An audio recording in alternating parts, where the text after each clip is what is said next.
Good. So, my name is Roberta Lima. I was born in Brazil in the 70s, and in Amazonas. It sounds a little bit exotic, but it's not. I moved to Vienna in the end of 2001. In Brazil, I actually graduated as architect, and I never really wanted to work in an office. And this idea that I come from Brazil, but I don't really feel like it's my, to use a word that I think it's really good in German, like my Heimat. Um, it explains a lot, and it has to do a lot with my personality. So I'm a person that it's ongoing, changing. Like I really like to move and to change a lot. So I moved to Vienna because I was pursuing actually a career as a photographer. And that's how I ended up at the academy. I actually started studying art and photography with Eva Schlegel and graduated in 2007 with Matthias Hermann. But during this time at the academy, I started to pose a lot of questions about my person, reflective questions, not only about where I come from or if I come from someplace and where I'm moving or which direction I'm moving towards, but also like the fact that working with self-representation, that was one of the main things that I took out of photography, had actually a lot to do with what does it mean for me as a woman, as an artist, and as a migrant, like to be inserted in this art scene. So the work with self-representation triggered a kind of a self-reflective process in me. And that's how I started also experimenting with other medias, and especially with performance. So moving from photography to film and having performance and self-representation as actually like the center of the work, but now kind of like putting my hands in everything I can get, like from sculpture to reproducing objects from or traces from like old works and old performances, like into putting into a new context so I can tell again new stories, like change the meanings and like maybe rediscover new meanings in the work.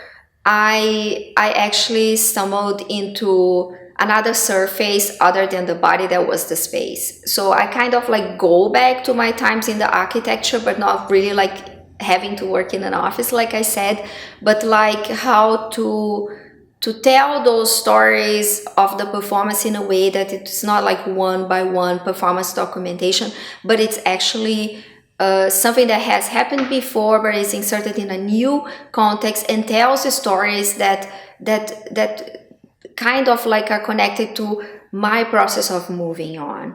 So for 12 by 15 and the series of t-shirt, I chose to use a work that I am very fond of. It's called Setting Foot, Deconstructing the Sapatão. And this work actually involves a lot of the questions that I posed in here. Like, is Brazil like my Heimat? Is the fact that I am a migrant and moved to Europe to make art here kind of the situation of the moment, but how can I connect the baggage that I brought from Brazil with me?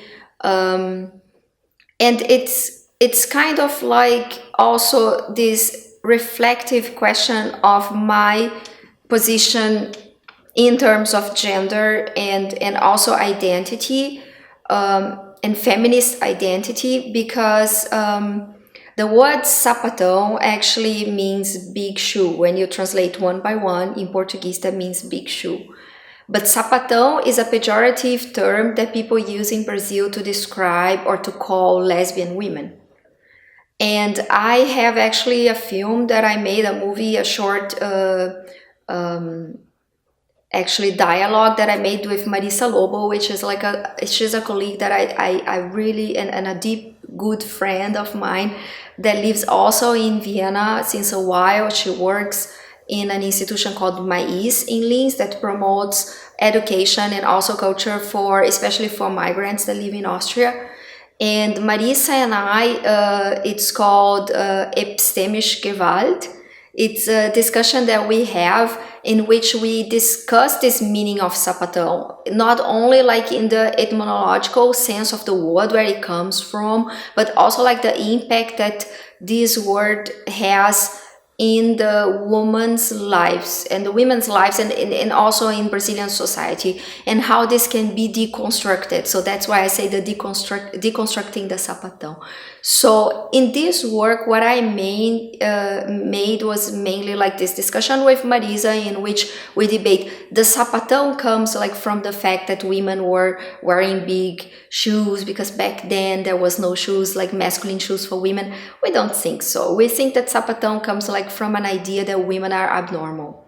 So everything in Brazil, or not everything, but most of the things in Brazil I've noticed, when there comes like about terms or like how to describe people, sometimes it's connected to anatomy or body shape, most of the time. So that people are too skinny, too small, or too big, or too masculine, like creates kind of categorizations and stereotypes. So a sapatão, it's the typical stereotype of what people think a lesbian woman is. It's abnormal, it's big, it's doesn't shave herself, or like it has like big feet or things like that.